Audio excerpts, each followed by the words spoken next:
Drama serial मायरी के episode 21 में खुलने लगी है रिश्तों की हकीकत, क्योंकि ज़हीर अहमद की वफ़ात के बाद उनका तमाम कारोबार उनका बेटा संभालेगा। और इस सारे फैसले ने जो है पूरी फैमिली में दरारें डालना शुरू कर दी,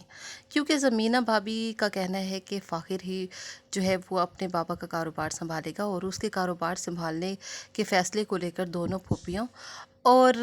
उसके चाचा को बेहद बुरा लगता है। और इस सारी सूरत हाल में फ़ाखिर इनके रवैयों की तल्खियों का शिकार होता जा रहा है। फ़ाखिर को नहीं लगता कि अभी से वो तमाम कारोबार और ज़िम्मेदारियां संभाल सकता है, लेकिन इस सारी सूरत हाल में उसे ही बड़ा बनना पड़ेगा और अपने बाबा के कारोबार को आगे बढ़ाने के लिए उसे ही हिम्मत करना होगी। लेकिन इस सब में वो अकेला पड़ रहा है, क्योंकि सब लोग जो है उसके कारोबार संभालने से इंतहाई नाला हैं और सबको ही गुस्सा है कि आखिर जो है ज़हीर अहमद अपना कारोबार अपने बेटे के हवाले करने का क्यों कह कर गए। सबसे पहले चचा मैदान में आते हैं और उसे गाड़ी की चाबी मांगते हैं और फ़ाखिर को जो है वो इंतहाई बुरा रवैया उनका महसूस होता है और वो इस बात का भी लिहाज नहीं करते कि उनकी बेटी आखिरकार फ़ाखिर की बीवी है। लेकिन इस सारी सूरत हाल में दोनों भाभीयों के दरमियान भी जो है इंतहाई गलतफहमी का शिकार हो चुकी है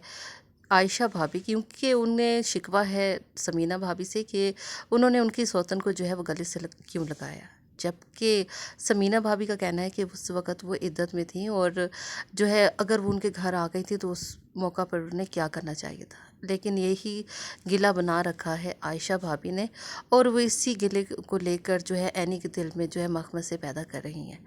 दूसरी तरफ हमज़ा जो है वो घर में ट्यूशन पढ़ाने के बहाने आने लगा है और यही हमज़ा जो है वो एनी को पसंद भी करता है और इस बात का फ़ाखिर को भी इल्म है।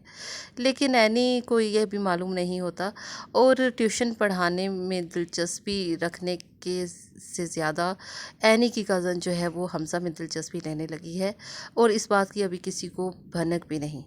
एनी को जब मालूम होता है कि हमज़ा जो है वो ट्यूशन पढ़ाने के बहाने घर आने लगा है तो वो इंतहाई परेशान हो जाती है और वो चाहती है कि घर वालों की नज़र में उसका इमेज ख़राब ना हो। दूसरी तरफ राहीला और उसकी बहन है इंतहाई खुश, क्योंकि दोनों जो है अब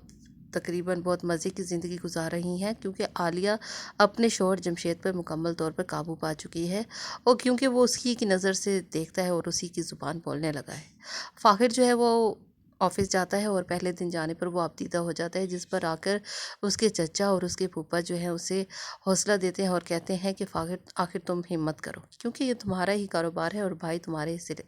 सब कुछ लगा कर गए हैं। फ़ाखिर के हवाले कर दिए जाते हैं तमाम लॉसेस और फ़ाखिर बेचारा इन तमाम लॉसेस को लेके है इंतहाई परेशान। और जब वो इस बात का इजहार करता है एनी से, तो एनी उसे मशवरा देती है कि वो अपनी तमाम ज्वेलरी बेचकर इस कारोबार में लगा दे और कल को जब प्रॉफिट होगा तो वो सारी ज्वेलरी उसे बना कर देगा। फ़ाखिर पहले तो नहीं मानता, लेकिन उसके पास कोई और चारा नहीं होता। तो ऐसे में एनी जब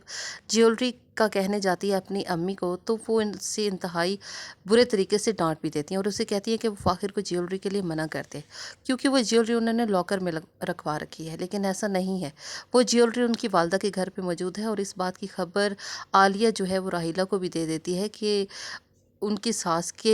अलमारी में जो है बेइंतहा ज्वेलरी मौजूद है, जिसे सुनकर राहिला जो है बहुत भयानक हंसी हंसती है, क्योंकि अब वो सोच रही है बहुत